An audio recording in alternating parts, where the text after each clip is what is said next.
Assalamualaikum warahmatullahi ta'ala wabarakatuh. Alhamdulillahi rabbil alamin. Wassalatu wassalam ala ashrafil anbiya wal mursalin wa ala alihi wa ashabihi ajma'in.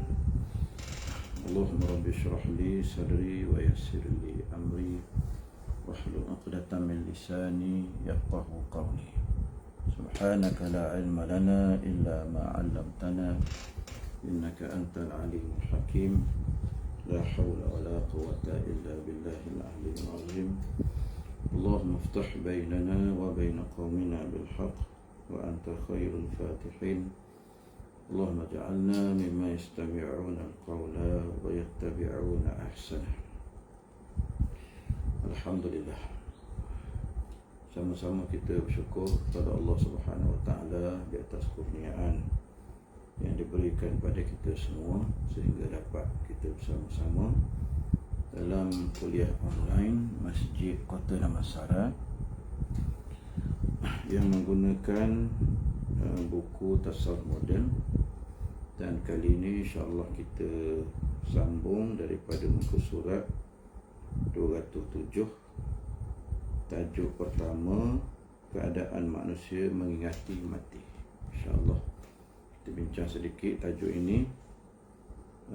Dah beberapa ketika, beberapa masa kita berbincang tentang tajuk mati, yang merupakan tajuk yang bagi saya saya suka, saya minat tajuk dalam buku Tasawuf Moden karangan Buya Hamka ini. Rakan-rakan yang dikasihi sekalian, bagi sahabat-sahabat yang memiliki buku, bolehlah membuka buku Tasawuf Moden pada muka surat 207 insya-Allah.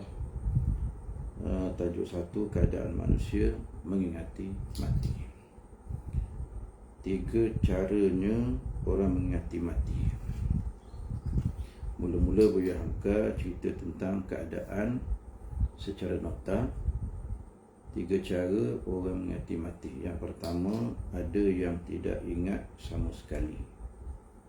Yang kedua, ada yang ingat mati dengan kegentaran dan ketakutan.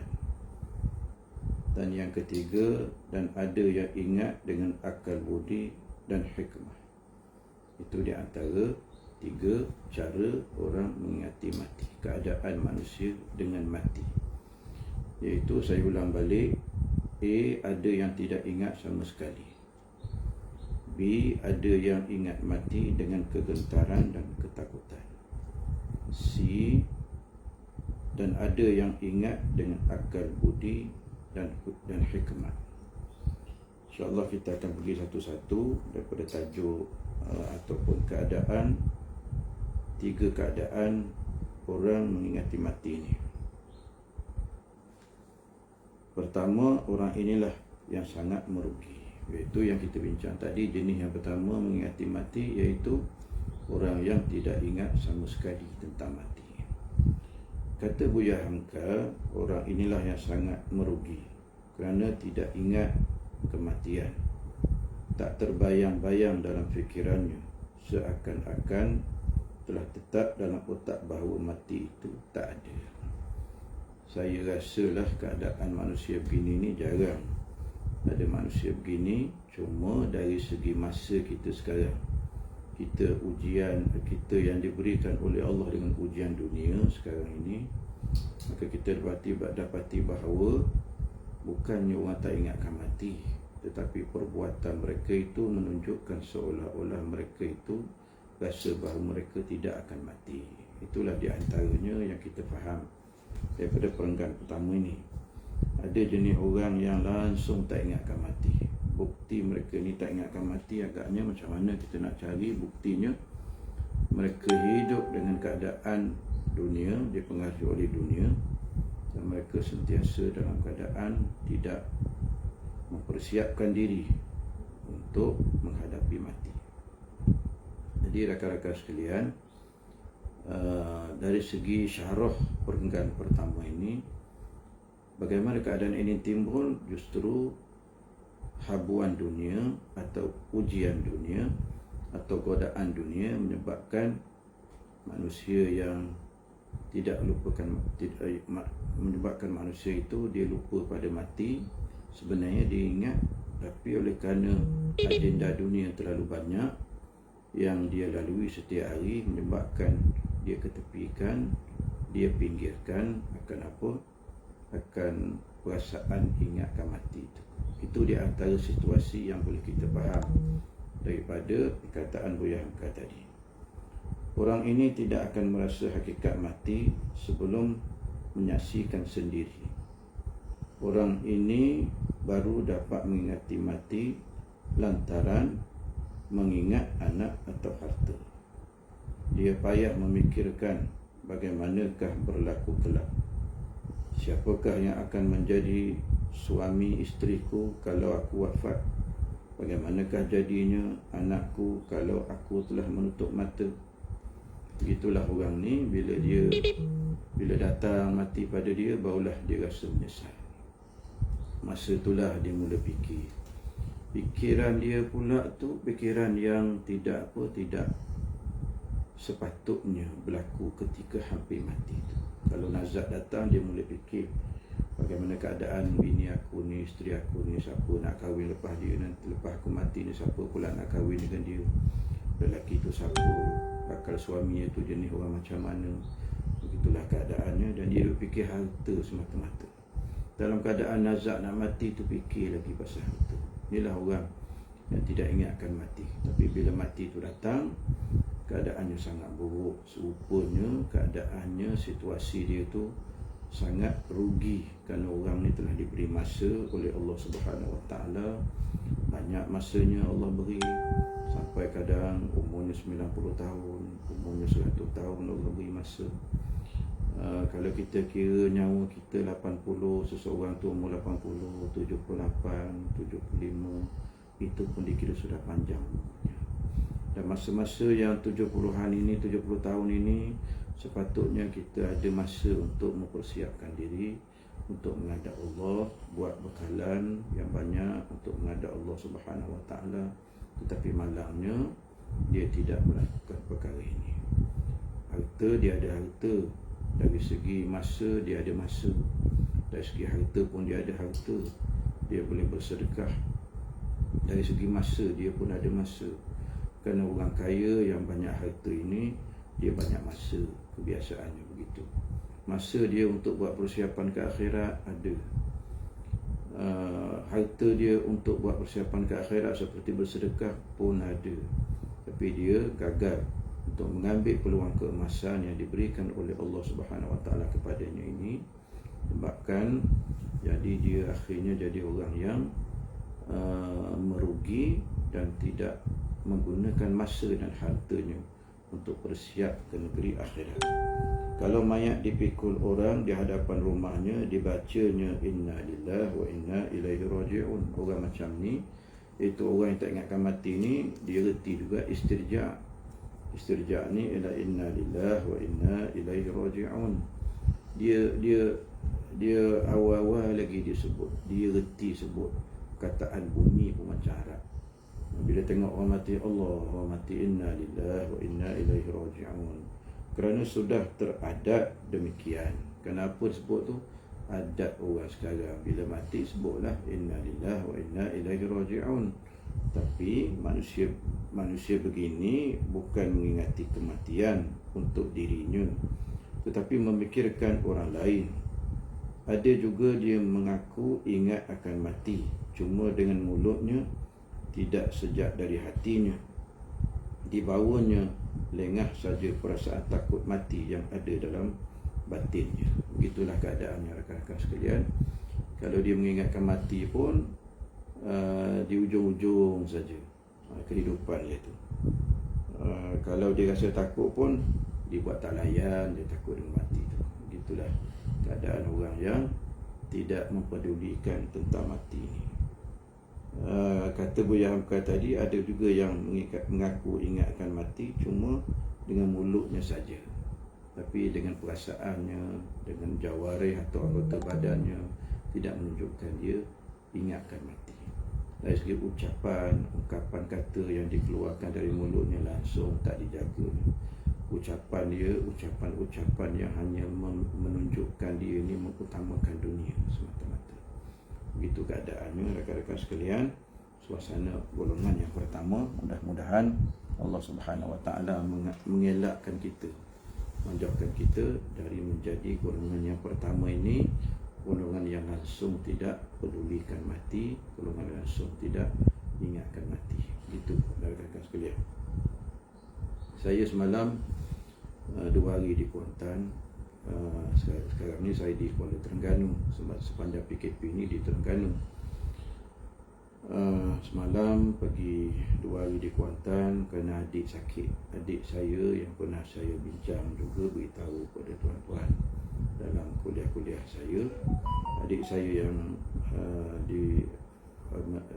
Allah Subhanahu Wa Taala uji pada dia kena kanser. Dan dia menderita, berjuang, berhadapan dengan ujian Allah, musibah Allah ini selama 2 tahun lebih.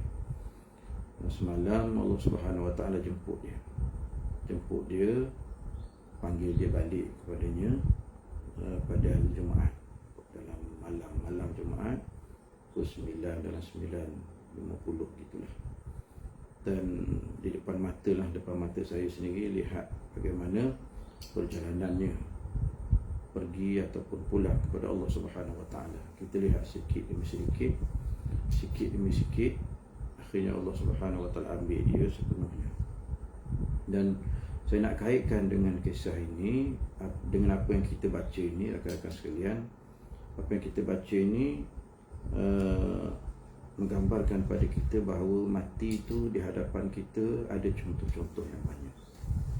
Kalau memang ada contoh-contoh yang banyak, kenapa kita tidak mengambil pengiktibaran daripada contoh-contoh yang Allah Subhanahu Wa Taala tunjuk kepada kita di hadapan mata kita ini? Kadang-kadang saudara mara kita sendiri mati, kadang-kadang bukan saudara mara yang jauh, tapi orang dekat, suami, isteri, anak-anak yang mati pun di kalangan manusia yang jenis pertama ini yang lupakan mati ini pun masih lagi lupakan mati. Kalau dia nak ingat mati pun ketika dia hadir majlis kematian itu, keadaan mati, tengok mayat. Kalau dia tengok orang tengah mandi pun dia pergi tengok sekejap, tapi selepas itu dia balik, dia dah lupa daripada mengingati mati. Bila kita lupa daripada mengingati mati, akibatnya apa rakan-rakan sekalian? Kita tidak akan buat persiapan untuk menghadapinya. Begitu ibaratnya kalau kita sepatutnya 2 minggu lepas ni kita sepatutnya ada kursus 5 hari katakan. Kursus 5 hari ni minggu depan ni kita ada kursus. Dah 1 hari lagi tarikh jangka nak kursus, kita buat relax, buat tak macam tak ada kursus, buat tak ingat. Tapi bila hari nak bertolak pukul 8 pagi, dia mulalah kopok gapah, ambil beg, lipat baju, barulah mula dia dia kopok gapah masa tu. Kalau lah berlaku kematian kita ketika itu, barulah kita mula nak bersedekah. Kita patut kata pada Allah, ya Allah, aku ni tak sedekah lagi, jangan kau matikan aku. Lepas ada ayat Quran kan kata law akharna, apa ayatnya tak ingat dah tuan-tuan. Law akharna ila ajalin, kalau tak ingat ayatnya tuan-tuan. Kalaulah ya Allah, ya Tuhanku, kalau kau dapat tangguh sedikit matiku ini, nescaya aku akan bersedekah dan jadi orang-orang yang soleh. Begitulah perangai manusia, diberi masa puluhan tahun tak bersiap, tapi bila last minute nak mati tu, dia minta dengan Allah, ya Allah, beri sikit saja lagi masa untuk aku mempersiapkan diri untuk menghadapi matiku. Tapi Allah tak akan beri peluang pada seseorang itu. Kalau dah datang ayatnya, dah datang tanda matinya, dah datang tarikh masa, jangka masa, tak ada undur walau sesaat sekalipun. Cepat pun Allah tak cepatkan, undur pun Allah tak ada undur sikit pun. Datang masanya, maka masa itulah datangnya mati. Kalau masa mati tu baru kita nak bersedekah, masa mati tu baru kita mula nak bersolat, rugilah kita rakan sekalian. Nanti kita bila Allah Subhanahu Wa Taala panggil kita kepada mahsyar nanti, ataupun sekurang-kurangnya pada hari kita masuk dalam kubur, alam barzakh, masa tu pun dah terbukti dah apa yang kita buat di atas muka bumi menunjukkan apa yang ada dalam kubur kita. Sesiapa yang beruntung, ya rakan-rakan sekalian, sesiapa yang ditimpakan musibah oleh Allah Subhanahu Wa Taala kepadanya, lalu dia bersabar, maka orang ni Allah Subhanahu Wa Taala akan beri layanan yang sangat istimewa, layanan yang sangat special, tuan-tuan.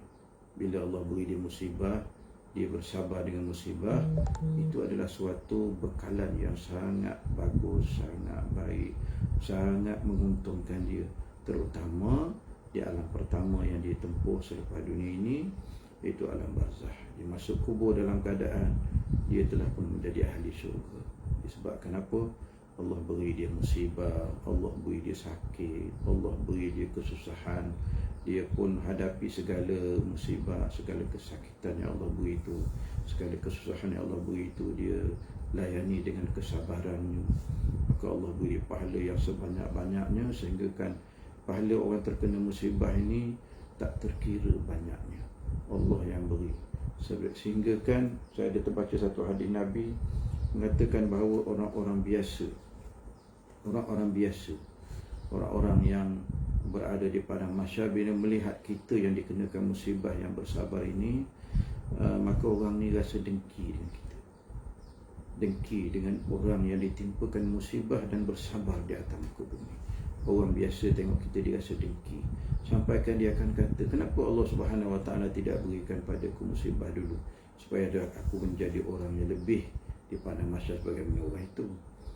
Itu di antara kelebihan orang yang ditimpakan musibah. Rakan-rakan yang mungkin berhadapan dengan musibah sekarang ini, jangan bimbanglah. Sebab saya pun di antara orang yang juga diberikan musibah oleh Allah, ujian oleh Allah, sakit dan sebagainya. Tapi sekarang ni alhamdulillah dah sembuh, tapi kesan-kesan musibah itu masih ada lagi.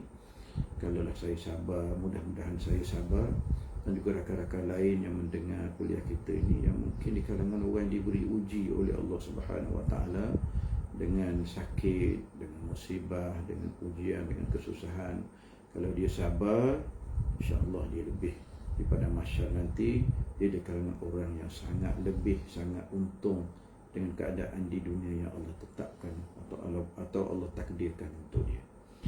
Rakan-rakan sekalian, seterusnya kita ambil yang kedua, keadaan manusia dengan mati yang kedua. Tadi yang kita bincang, iaitu ada yang ingat mati dengan kegentaran dan ketakutan. Ini suasana kedua. Orang yang sentiasa takut saja mengingati mati, takut akan mati, takut kalau mati datang sehingga gemetar tubuhnya dan berkunang-kunang penglihatannya. Dia ingat perkara ini kalau dia telah duduk termenung-menung seorang diri, sehingga kelamaan fikirannya morak-marik, pekerjaannya tak menentu lagi, pencemas, penggigil, putus harap. Bagi orang begini, nikmat Tuhan jadi kecelakaan. Sebab tiap-tiap pembahagiannya, sebab tiap-tiap perniagaannya beruntung, atau gajinya naik, anaknya bertambah, rumahnya indah dan lain-lain, semuanya menambah takutnya menghadapi mati. Jadi ini keadaan orang ni pula dia beza dengan keadaan pertama tadi. Keadaan pertama tadi, orang tu dia langsung melupakan mati, langsung dia tak ingatkan mati. Manakala keadaan yang kedua ini, rakan-rakan sekalian, dia terlebih pula ingatkan mati. Semua benda sampai tak boleh nak buat, yang ni tak boleh nak buat, yang tu nanti kita tak nak mati ni. Orang ajak pergi keluar berjalan sikit, minum air sikit pun dia tak nak. Oh, aku nak tunggu mati ni. Sampai gitu pula lebih-lebihnya. Kegentaran hati itu, ketakutan hati itu terlebihan pula, sampai orang nak ajak minum, orang nak belanja, kita pun selalu sangat tolak, selalu sangat mengelak contohnya. Jadi begitu keadaan kita. Sedangkan sahabat kita ni lama dah tak jumpa, ajak minum, berbincang sikit, cerita kisah-kisah lama. Ada juga orang ni, dia bila kita buat berkumpul anak beranak, kita buat apa kita panggil keluarga, perhimpunan keluarga, Kadang-kadang dia jadi serabut sebab dia kata apa ni berjumpa keluarga, jadi macam benda tu jadi bergelak ketawa pula, seolah-olah bila kita bersama dengan anak beranak kita ni jadi lara ataupun lupa pada Allah. Ada pula beranggapan begitu, padahal bila bertemu dengan sanak keluarga ini, kaum kerabat ini, itu dikira sebagai usaha-usaha menyambung silaturahim, pahalanya sangat besar. Allah beri kita pahala sangat besar dan dipanjangkan umur bagi mereka-mereka yang sentiasa menyambung silaturahimnya. Jadi kalau kita buat makan-makan, ajak adik-beradik kita makan, ajak keluarga kita yang dekat dan yang jauh makan contohnya, ada ketawa dalam majlis, itu perkara biasa, yang mana ia merupakan majlis yang banyak memberikan pahala kepada kita. Malah ada satu hadis yang selalu kita baca, jelaskan bahawa mereka menyambung silaturahim, dimurahkan rezeki untuknya serta dipanjangkan umur untuknya. Bukan kita bergelak ketawa biasa, tapi gelak ketawa ini dalam urusan untuk menyambung silaturahim. Rekan-rekan sekalian, kita balik semula perbincangan kita. Dia takut kena ujian, kita takut kena angin. Kerana angin itu menurut keterangan doktor membawa baksil penyakit. Dia sangat bimbang sangat, macam kita sekarang ni lah, kadang-kadang corona virus ni, ada orang ni dia terlalu bimbang sangat, terlalu takut sangat. Janganlah macam tu rakan-rakan sekalian. Percaya pada takdir Allah. Betul kita disuruh oleh agama kita sendiri berusaha menjauhkan diri daripada penyakit berjangkit ini. Tetapi kalau sampai kita ni sampai takut, sampai kita lupa qada dan qadar Allah, itu dah tak boleh dah jadi macam tu rakan-rakan sekalian. Kita dah berusaha untuk mengelakkan diri kita daripada corona ini, daripada COVID-19 ini, kita dah berusaha. Tapi kalau kita sampai contohnya isteri kita suruh keluar beli makanan, beli bahan-bahan mentah yang memang perlu untuk kehidupan kita, sampai kita punya takut ke mati tu, sehingga kita takutkan kepada penyebab mati seperti corona ini, seperti virus, seperti COVID-19 ini, sampai kita pun tak sanggup keluar. Tapi bila isteri keluar, kita tak larang pula. Bila isteri keluar, kita suka sebab kita tak payah keluar. Tapi jadi ini menunjukkan sikap kita, sikap selfish kita tu, sikap ananiah kita tu. Sikap ananiah kita itu menggambarkan kita je nak jaga diri kita. Isteri kita pun tak apa kena. Tak apalah, awak pergilah seorang diri, saya bimbang takut kena corona. Masya Allah, sampai gitu. Sekali orang lain kena tak apa, kita kena tak boleh. Kadang-kadang bersikap macam ni pun melampau, melampau sangat ni. Dan memang kita kena pergi beli, pergilah. Dalam keadaan kita jaga SOP-nya, tapi jangan terlalu melampau sangat. Nak sentuh ni tak boleh, sentuh ni tak boleh, sampai semua benda. Jadi kita sikap kita melampau. Kita disuruh dia jaga, suruh oleh agama untuk kita jaga, tapi jangan terlalu melampau. Rakan sekalian, takut bergaul dengan orang kerana barangkali orang itu ada menyimpan bibit penyakit ataupun TBC disebut di sini, penyakit berjangkit. Kelak dibawa angin bertambah kembang biak dan pindah pula ke dadanya sendiri. Dia duduk bimbang macam tu. Kita dah jaga, kita dah pakai masknya, face mask kita dah pakai, kita sentiasa sanitiskan tangan kita, kita biasa kita bekalkan sanitizer kita ni dalam kocik kita dah jaga jaraknya. Apa yang kita bimbang lagi? Kalau kita dah jaga, kena juga, itu memang kita kena yakin dengan takdir Allah Subhanahu Wa Taala. Memang sekarang ni kalau kita kira, kalau orang yang yakin dengan Allah Subhanahu Wa Taala, oleh kerana penyakit kita ni, wabak ni berada di merata-rata, dia boleh berada di rumah kita sendiri. Di rumah kita pula, kita katakanlah kita ni dah sebulan tak keluar, tapi orang lain, anggota keluarga kita, dia keluar, dia bawa masuk, dia juga bertemu dengan berbagai-bagai manusia. Apakah tidak ada kemungkinan dia juga dijangkiti di luar sana? Ada, sangat kemungkinan tu, sangat ada. Dia boleh bawa walaupun kita duduk di rumah, boleh berlaku jangkitan. Tapi kita kena yakin dengan Allah Subhanahu Wa Taala. Jangan selalu dan jangan terlalu takut sangat.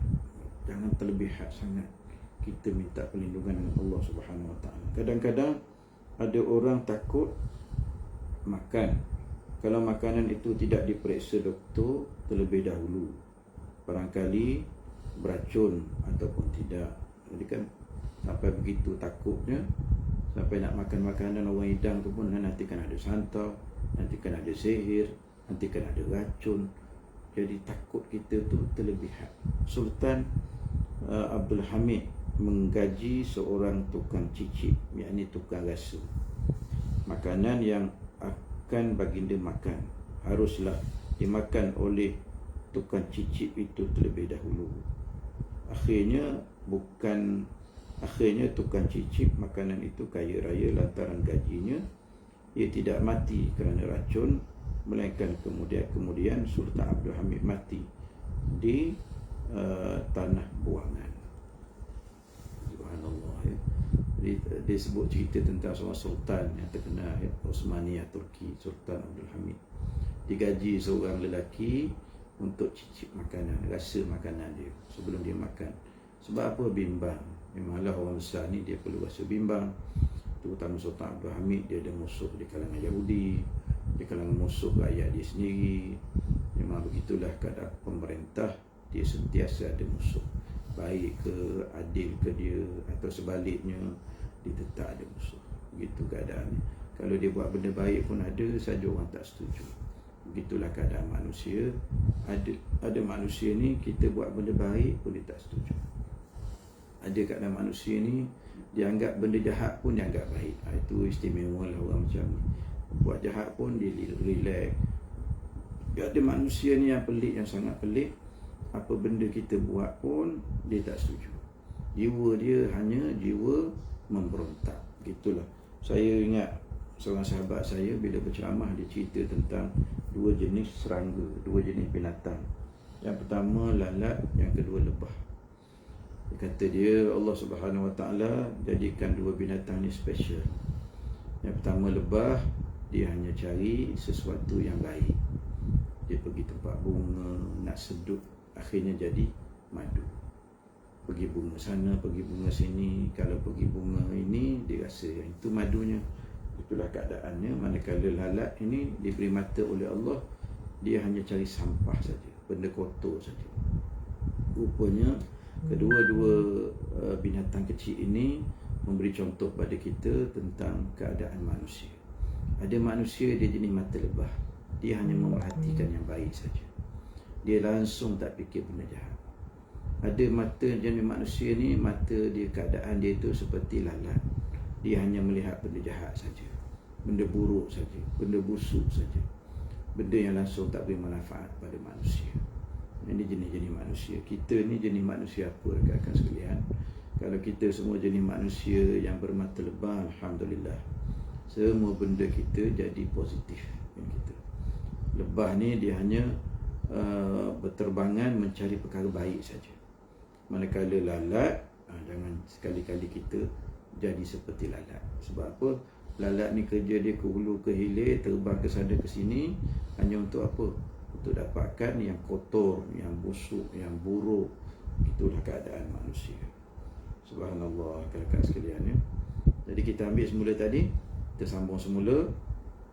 Bimbang, keadaan Raja Sultan Abdul Hamid ini, dia bimbang sampai kebimbangan itu menyebabkan ada orang lain boleh untung.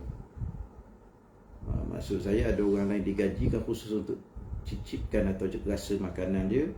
Akhirnya apa yang berlaku? Sultan Abdul Hamid pada bulan inilah, 11 atau 12 Februari 11 Februari 1918, Sultan Abdul Hamid telah mati, telah wafat. Pergilah Sultan Abdul Hamid, dan itulah dia Sultan terakhir Kerajaan Osmaniyah Turki. Selepas itu pada tahun 1924 bulan Mac jatuhlah Kerajaan Osmaniyah Turki. Jadi rakan-rakan sekalian, siapa yang mati dulu? Sultan Abdul Hamid ke ataupun tukang rasa makanan? Yang pergi dulu, yang mati dulu, dan Sultan Abdul Hamid. Itu contoh yang diberikan oleh Pak Hamka, Buya Hamka pada kita, supaya kita ni janganlah, memang kita kena takut mati supaya kita boleh bersiap. Bila kita rasa takut, kita buatlah tuntutan. Tuntutan daripada rasa takut itu, iaitu persiapan menghadapi mati, maka kita buat. Janganlah sampai kita ni takut mati, rasa bimbang, kadang-kadang kebimbangan kita tu melampau, tiba-tiba kita tidak buat persiapan. Apa erti rasa takut kita? Apa erti sikap melampau kita tu? Penyakit demikian kalau dibiarkan, tidak ditangkis dengan kekuatan jiwa atau kekuatan iman kepada Tuhan, akan membahayakan diri, yang perlu kepada rawatan. Doktor mengeluarkan wang beribu-ribu. Kalau doktor itu tidak ingat akan sumpah dan kemanusiaan, orang yang seperti ini boleh dijadikan permainan, penambah kekayaan pula bagi si doktor. Jadi orang ni sikit-sikit kalau datang sakit je, aku nak mati dah ni. Sampai begitu sekali. Padahal berlambat-lambat orang mati, orang kena demam, orang kena batuk, orang kena sesama. Bukan semestinya datang demam itu dikira dia nak mati. Tapi kadang-kadang ada juga orang mati sebab batuk, ada juga. Tapi jangan kita ni terlalu takut sangat. Kita beringat-ingat elok. Kita beringat-ingat elok sangat kita beringat-ingat. Tapi janganlah sampai kita terlalu teruk sangat, terlalu lebih sangat. Oh, batuk ni aku nak mati dah ni. Oh, sakit sesama ni aku nak mati dah ni. Oh, sakit perut ni aku nak mati dah ni. Janganlah macam tu, rakan-rakan sekalian. Keadaan yang kedua ini sebenarnya pun tak bagus ada pada seseorang, iaitu orang ni terlalu gentar, terlalu takut akan kematian. Mati itu pasti datang. Macam mana kita takut pun, macam mana kita lupa pun, akan mati ni dia pasti datang. Jadi kita semua kalau datang mati ni dalam keadaan kita tak bersiap, sangat rugi. Masa kita ada, harta kita ada. Kalau kita datang mati ni juga kita terlalu takut, sampai kalau kata biang dalam penggannya akhir ni, sampai takutnya tu menyebabkan jadi untung doktor pula. Sikit-sikit pergi klinik, sikit-sikit pergi klinik. Sedangkan benda-benda yang kecil-kecil itu sebenarnya tak patutlah kita pergi klinik. Bila dah ada ubat, dah ada ubat sendiri di rumah contohnya, tak payahlah kita pergi klinik. Dah ada dah, memang sesama biasa saja, ubat yang kita standby tu dah ada kat rumah.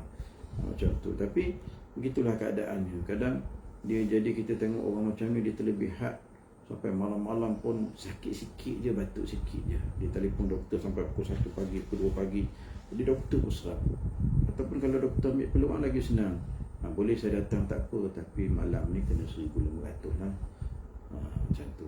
Jadi ada juga di kalangan doktor ini yang cepat cari untung. Rugilah orang ni, Masya Allah. Daripada begitu, rakan-rakan sekalian, kita nasihatkan kepada orang jenis macam ni supaya dia dapatkan. Sebab orang macam ni dia akan habis duit banyak. Bila dia habis duit banyak, kita nasihatkan kepada sahabat-sahabat yang begini, ubatilah diri dia baik-baik. Duit yang digunakan itu, kalau 1,000 lebih, dia semata-mata kerana bimbang dia tu akan sakit, bimbang dia akan datang mati, ambillah duit itu, masuk dalam tabung masjid, ataupun ambil duit itu pergi masuk dalam tabung wakaf masjid ke, wakaf tahfiz ke, wakaf apa-apa ke. Jadi duit ini akan menyebabkan persiapan dia untuk ke akhirat. Dia niat untuk wakaf. Jadi wakaf ni tahulah ya, satu-satu amalan yang memang bersambung ke akhirat. Letak duit untuk bina masjid, maka apabila duit kita itu salah sebahagian duit masjid itu dibina di atas dengan duit kita, maka dengan sendiri sambung pahalanya. Walaupun kita dah mati, masuk kubur beribu tahun, maka pahalanya terus berlangsung, terus bersambung daripada dunia masuk dalam kubur kita, pahalanya itu. Baik kita buat begitu daripada kita bimbang secara yang tidak menentu. Rakan-rakan sekalian, sekarang ni 7.20, jadi kita ada sikit lagi masanya. Saya mula tadi dalam 6.50. Jadi kita kuliah kita ni dalam 1 jam ataupun 55 minit gitu ya, insya-Allah. Kita sambung lagi rakan-rakan sekalian, yang ketiga. ketiga iaitu keadaan orang yang mati tadi itu. Orang, seseorang manusia, bagaimana keadaan dia dengan kematian. Orang yang ingat kematian dengan akal budi. Tadi yang kedua, orang yang ingat kematian dalam keadaan dia tidak ada pertimbangan, terlalu teruk sangat, terlebihat sangat, tapi tak cerdik dalam menguruskan kematiannya. Orang yang pertama, atau saya ceritalah tuan-tuan, orang pertama ni yang kita bincang tadi, orang ni langsung tak ada dalam akal dia, tak ada dalam dictionary hidup dia akan kematian, langsung tak ada.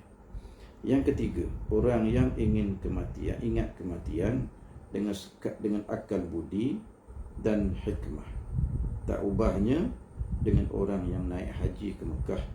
Selama di dalam perjalanan, tidak lupa dia bahawa dia akan naik haji. Di dalam perjalanan, selalu dihafalnya manasik, dicukupkannya wang, dilengkapkannya bekal, jangan sampai hajinya tidak sah.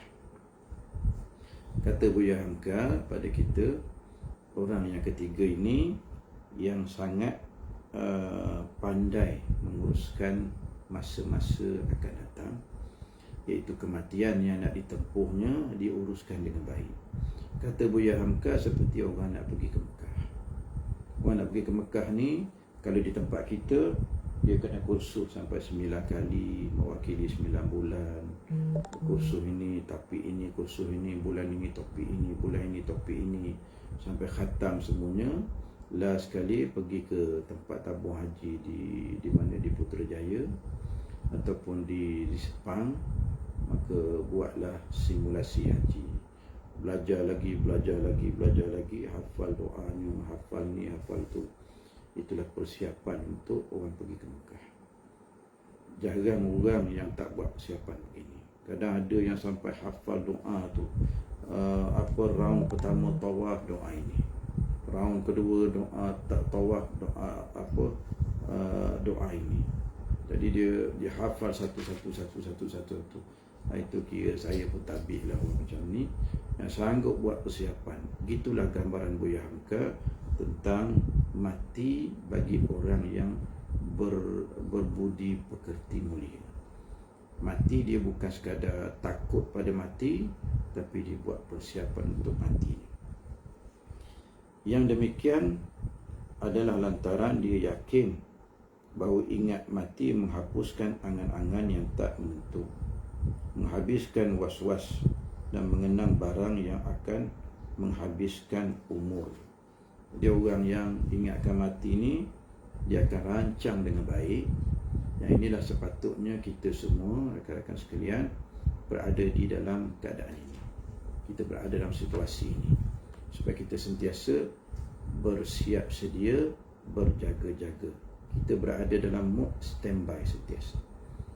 Kita tahu bahawa mati itu akan datang pada bila-bila masa saja. Masa dia ni tidak dijemput. Dia datang tak ada suara, tak ada bunyi. Kadang dia datang seketika sekali, sekejap saya dihinggap, singgah sekejap, kita pun jadi mati. Maka disebabkan kita mati, harta kita dibahagikan orang, isteri kita diambil orang, anak-anak kita jadi yatim, isteri kita jadi janda disebabkan kita mati. Seorang suami mati, maka kesan pada orang lain, isteri jadi janda, anak jadi yatim, harta dibahagi-bahagikan, diagih-agihkan orang. Itulah keadaan bila seseorang itu mati. Maka nama kita pun lama kelamaan dilupakan. Hatta anak isteri kita sendiri pun dah mula lupakan kita. Dek kerana lamanya kita mati, tahun pertama, tahun kedua, isteri kita dan anak-anak kita, kalau yang bagi yang rajin pergi ziarah kubur, alhamdulillah hingga sekarang, tapi kita jarang jumpa. Saya kalau pergi ziarah kubur ayah saya tu, kita pun jarang-jarang pergi, orang lain pun jarang-jarang pergi. Jarang ataupun tak pernah saya jumpa. Kalau saya pergi ziarah kubur ayah saya dan adik saya ataupun abang saya meninggal tu, saya pergi ziarah, jarang kita jumpa orang sama ziarah.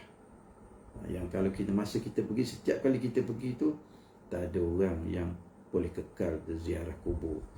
sepanjang hari ke, sepanjang minggu ke, sepanjang bulan ke, jarang kita jumpa macam ni. Tapi ada juga seorang dua yang memang pergi ke kubur setiap hari.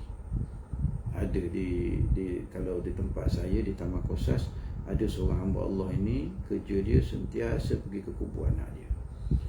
Pagi sekali dia pergi, kalau dia pergi di Taman Kosas, kuburan Taman Kosas itu, dia ada pasar kat situ, selalu kita tengok, saya selalu tengok juga orang ni pergi ziarah kubur anak dia, dan boleh dikatakan setiap hari.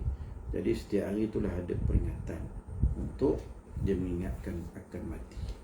Begitu keadaannya.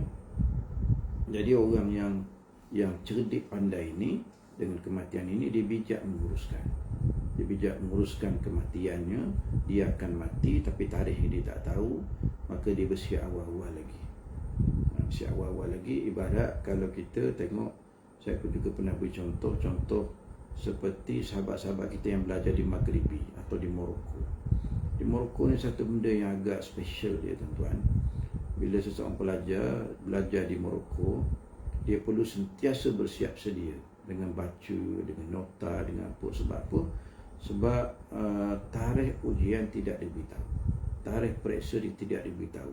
Boleh jadi seseorang pelajar tu datang itu, buka kertas, kita nak periksa ini, boleh jadi berlaku, dan memang berlaku begitu. Dia tak beri tarikh masa secara spesifik, ataupun tak ada pemakluman sebulan sebelum tarikh peperiksaan. Kalau pensyarah datang nak periksa, terus dia periksa. Boleh berlaku di tengah semester, boleh berlaku di hujung semester, boleh berlaku di awal semester, boleh berlaku ketika 2 minggu semester itu berlangsung. Macam-macam itulah keadaan. Begitulah dengan mati kita. Mati kita ni tidak diberitahu tarikhnya. Kalau beritahu tarikh ke senang, rekan-rekan sekalian, tapi Allah tak beritahu tarikh. Sebab apa Allah tak beritahu tarikh? Ni pun selalu juga kita bincang, cuma agak lama juga kita tak bincang perkara ni, rekan-rekan sekalian. Kalau Allah Subhanahu Wa Taala beri tarikh mati kita, bagi orang baik tak apa. Tapi kalau bagi orang yang memang jahat, tarikh mati kalau dia tahu, dia jadi sejahat-jahat manusia atas muka bumi. Letih orang nak menghalangnya, letih orang nak menguruskannya. Sebab jahat ini, kalau dia buat benda jahat, dia menyusahkan ramai orang. Dia menyebabkan ramai orang sedih, ramai orang kehilangan orang dikasihi. Kalau orang jahat ni sentiasa kerja dia bunuh orang je. Begitulah keadaannya. Kalau tahu dah tarikh mati, orang jahat itu akan jadi sejahat-jahat manusia. Pasal apa? Sebab dia tahu tarikh mati dia. Bila dekat-dekat dia nak mati, dia pun bertaubat kepada Allah Subhanahu Wa Taala. Sebab itu caranya kita sentiasa kena ingatkan mati. Entah bila, entah malam ni aku mati, kita pun akan sentiasa bersiap untuk mati. Itu hikmah dia. Kita sentiasa ingatkan mati, sebab mati itu tidak ada tarikh yang dimaklumkan pada kita. Oleh kerana tarikh mati itu tidak dimaklum pada kita, maka kita kena sentiasa bersiap untuk mati. InsyaAllah, saya pun bimbang juga nasihat orang pandai, tapi kita ni bersiap ke tidak pun tak tahulah. Mudah-mudahan saya dan tuan-tuan dan rakan-rakan sekalian yang mendengar kuliah kita ini diberikan pedoman, diberikan hidayah oleh Allah Subhanahu Wa Taala untuk sentiasa beringat-ingat dalam hidup kita ini. Kerana hidup ini dia tidak sentiasa hidup, dia akan datang dengan mati. Kita sambung sikit lagi rakan-rakan sekalian. Dan ingat akan kematian, manusia menjadi sabar menerima bahagian yang sedikit, tidak tamak akan harta benda lebih dari mesti, dan tidak menolak berapa pun diberi, tidak tercengang dan gaman jika harta itu habis. Begitu keadaan kita kalau kita sendiri ni dalam keadaan, contohnya bila buat satu kerja, orang tu beri upah RM1 pun tak ada sekarang kan, RM10 ataupun RM20. Ada adik saya ni, dia pengamal perubatan Islam, dia belajar di Darul Syifa. Kata dia ada satu rumah dia pergi berubat lah, malam lah pukul 2 pagi, pukul 3 pagi. Jauh juga perjalanannya, puluh-puluh kilometer atau kilometer jugalah. Bila pergi, berubat, baca ruqyah dan baca ruqyah atau jampi sebagainya. Akhirnya dia nak balik, orang tu beri sampul. Dalam kereta dia buka RM10, tuan-tuan. RM10 dia beri. Masya Allah ya. Tapi kali kedua dia datang. Kali kedua datang RM10 juga dia bagi. Kali ketiga dia datang RM10 juga bagi. Tak apa kalau orang susah tak jadi masalah. Tapi kata adik saya, yang dia pergi rumah tu, kereta ada 2 buah, 3 buah. Kereta mahal-mahal. Rumah dia pula rumah besar. Orang tak panggil rumah, orang boleh panggil istana. Tapi beri, sekali pergi RM10. InsyaAllah ya, bertawakallah kepada Allah. Kata adik saya, kita kena obati diri kita. Kita kena ruqyah jiwa kita dulu. Supaya kita pergi dengan ikhlas pada Allah. Bukan untuk cari duit, tapi kita pergi kerana membantu manusia. Kita pergi kerana berdakwah dengan perubatan Islam. Itu cara kita supaya kita ni tidak frust menungging, tidak parah dengan rasa frust tu. Kalau kita awal-awal lagi pergi untuk dapatkan dunia, pergi ni dapat 500, tiba-tiba dapat RM10, apa perasaan kita? Hancur perasaan kita, kecewa perasaan kita. Padahal sebenarnya kita boleh ubati penyakit hati kita ni dengan cara apa? Aku tak dapat duit dunia, aku dapat pahala akhirat. Duit orang ni dia fikir nak beri, itu soal dia. Tapi aku dah menolong manusia. Sesiapa yang menolong manusia di atas muka bumi, Allah pasti menolong dia di atas muka bumi dan juga di akhirat. Tapi yang melepaskan kesusahan manusia di muka bumi, Allah akan melepaskan kesusahannya di dunia dan di akhirat. Jadi kita punya fokus tu kepada apa? Kepada akhirat. Bukan fokus kita kepada dunia. Rakan-rakan sekalian ya. Jangan sekali-kali kita buat sesuatu yang bersifat akhirat tapi tujuannya dapatkan dunia. Kita kena jadikan walaupun dia dunia, walaupun apa pun nama dia, mesti pergi kepada akhirat. Selalu sangat, kerap sangat saya sebut, dunia mesti semuanya berkualiti akhirat. Rakan sekalian, dunia mesti semuanya berkualiti akhirat. Orang beri, kalau kita buat kebaikan, orang beri duit, itu soal orang tu. Orang tak beri duit, hadiah. Yang penting kita dah ada pahala, kita dapat pahala. Allah, in ajriya illa 'ala Allah. Itu di antara perkataan nabi-nabi. Sesungguhnya upah aku dengan Allah, bukan dengan manusia. Persoalan manusia nak beri, itu telah diberikan. Contohnya orang pergi berubat, orang beri duit, fatwa ni kata boleh, tidak dihalang daripada orang tu mengambil sesuatu bilangan duit yang diberikan pada orang tu kalau dia pergi berubat. Tak ada masalah, boleh. Hatta kalau orang tu pergi kuliah macam saya ni, kuliah pergi masjid, kuliah pergi surau, orang beri sumbangan, kita diharuskan untuk ambil sumbangan itu. Malah kata Imam Asy-Syafi'i rahimahullah ta'ala, kalau kamu ada kemampuan untuk bayar orang mengajar kamu, bayarlah dengan nilaian 1000 dinar. Kata Imam Asy-Syafi'i, kalau kamu boleh bayar, bayar dengan bilangan 1000 dinar. Kerana nak dapatkan ilmu itu bukan satu benda senang. Rakan-rakan sekalian, kita sambung sikit lagi, tak banyak dah kita pada pagi ini, dah ada sikit lagi ya. Ingat mati menghindarkan ujub. Ingat mati menghindarkan ujub. Rasa menunjuk-nunjuk, rasa hebat diri ni dalam hati kita, dalam jiwa kita ni, rasa kita hebat daripada orang lain.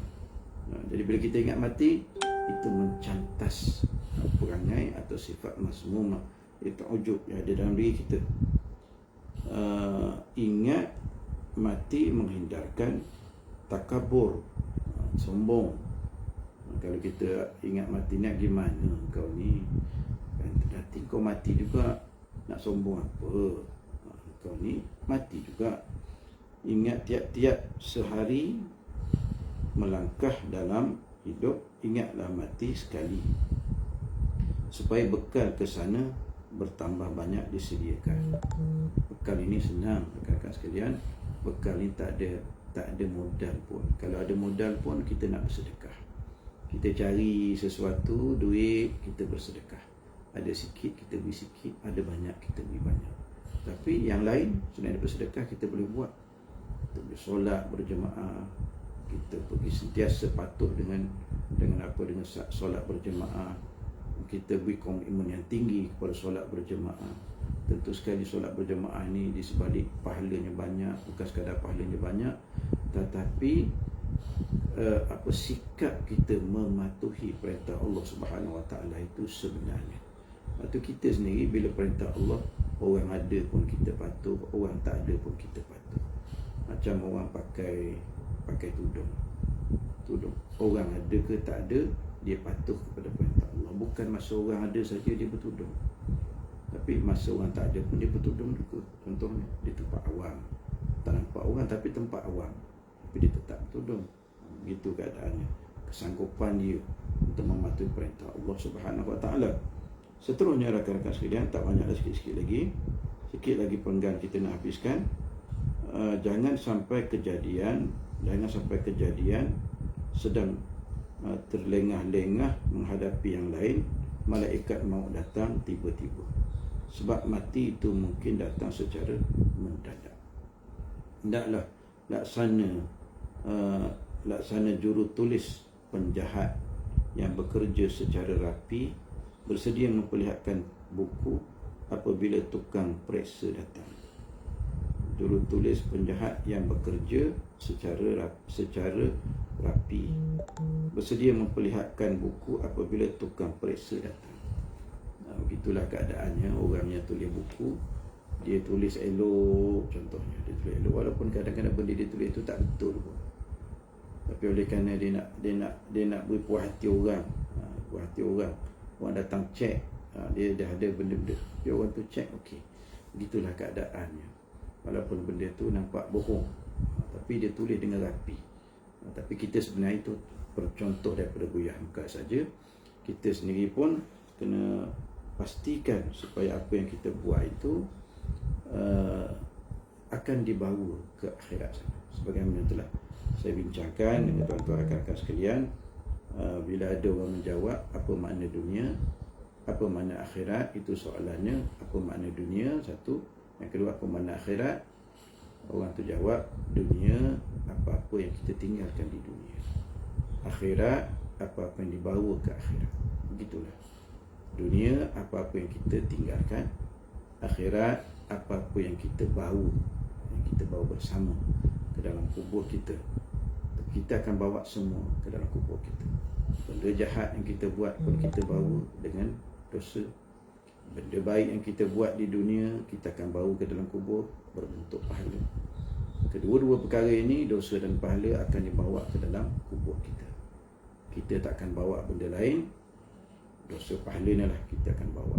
Sebagaimana kita selalu diingatkan, saya pun bila pergi tanah perkuburan semalam, pergi kebumikan adik saya tu, ingatkan hadis Nabi, 3 perkara yang mengikuti seseorang ke kuburnya, 2 balik, 1 tinggal. Yang pertama yang pergi dengan kita ialah harta. Yang kedua, pergi dengan kita ke kubur itu ialah keluarga. Tapi yang ketiga ialah apa? Amalan kita. 3 perkara ini, harta, keluarga dan juga amalan kita. 3 perkara mengikuti kita ke kubur. Harta akan pulang semula, keluarga akan pulang semula, tapi kita punya amalan akan tinggal bersama kita di dalam kubur. Beruntunglah mereka yang amalannya semuanya jenis-jenis yang pahalanya besar-besar.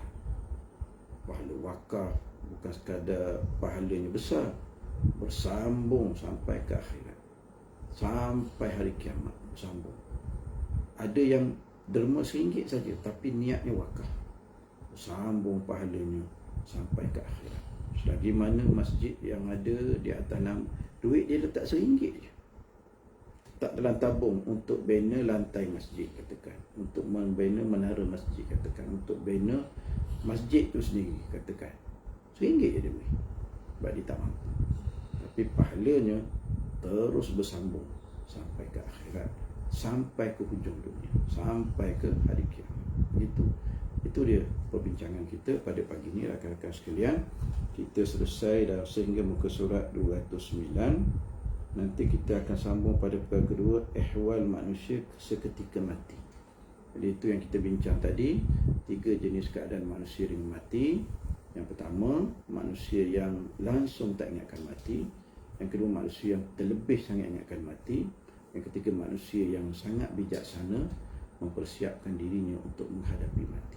Di kalangan kita ni, rakan-rakan sekalian, kita ni kena ambil yang nombor 3. Bijaksana kita dengan menguruskan kematian kita. Menguruskan kematian ini bukan semasa kita mati saja. Menguruskan kematian istilah sebelum kita mati. Maknanya persiapan kita perlu kita buat. Yang mana persiapan itu mesti bersungguh-sungguh. Persiapan itu mesti berterusan supaya kita terus ada simpanan yang banyak. Wa tazawwadu fa inna khairaz zadi taqwa. Berbekalah. Satu ayat Quran kata berbekalah. Sesungguhnya sebaik-baik bekalan itu ialah takwa. Ya, kakak sekalian, sekadar itu yang dapat kita bersama kita bentangkan pada pagi ini, sekitar 55 minit. Mudah-mudahan apa yang kita bentang tadi ada bahagian-bahagian yang memberikan tekanan pada kita. Dia berbentuk pressure pada kita, tetapi dengan sebab tekanan itu menyebabkan kita ingin berubah. Manusia, terutama orang Melayu ni, dia kena beri tekanan baru dia boleh berubah. Manusia itu bila diberi sakit baru dia nak beramal ibadah. Sebab itu Allah beri kita sakit, rakan sekalian. Sebab itu Allah beri kita kesusahan, supaya dengan susah itu kita banyak mengingati Allah Subhanahu Wa Taala. Susah dan sakit ini bukan datang untuk macam tu saja, bukan. Dia datang untuk mengingatkan kita pada Allah Subhanahu Wa Taala. Mungkin agaknya kita ni sentiasa lupa pada Allah. Maka Allah datangkan kita sakit menyebabkan kita ingat pada Dia. Mungkin kita ni juga sangat lupa pada Allah, maka Allah datangkan kesusahan, datangkan kemiskinan pada kita, baru kita ingat pada Allah Subhanahu Wa Taala. Sekadar itu rakan-rakan sekalian, mungkin ceramah saya ini mungkin tak menarik dari segi suara, dari segi itu, tetapi sepanjang lebih kurang 1 jam ni mungkin ada beberapa perkara, kalau tak banyak pun beberapa perkara yang boleh kita pegang dan kita amalkan untuk hari-hari yang akan datang, yang mana amalan kita itu akan kekal dengan kita apabila kita bertemu dengan Allah Subhanahu Wa Taala. Ada kebaikan-kebaikan daripada ceramah ini kita bawa. Kadang itu, kakak sekalian, yang baik itu datang daripada Allah, yang tak bagus itu, yang tak sedap didengar itu datang daripada diri saya sendiri. Saya bertaubat kepada Allah Subhanahu Wa Taala. Terima kasih kepada sahabat saya Haji Fadil dan juga rakan-rakan AJK Masjid Kota Damansara yang sentiasa berusaha untuk menyambung akan urusan dakwah, itu menyampaikan ilmu ini, supaya penyampaian ilmu diteruskan. Mudah-mudahan Allah beri ganjaran yang besar kepada mereka-mereka yang terlibat. Wassalamualaikum warahmatullahi taala wabarakatuh.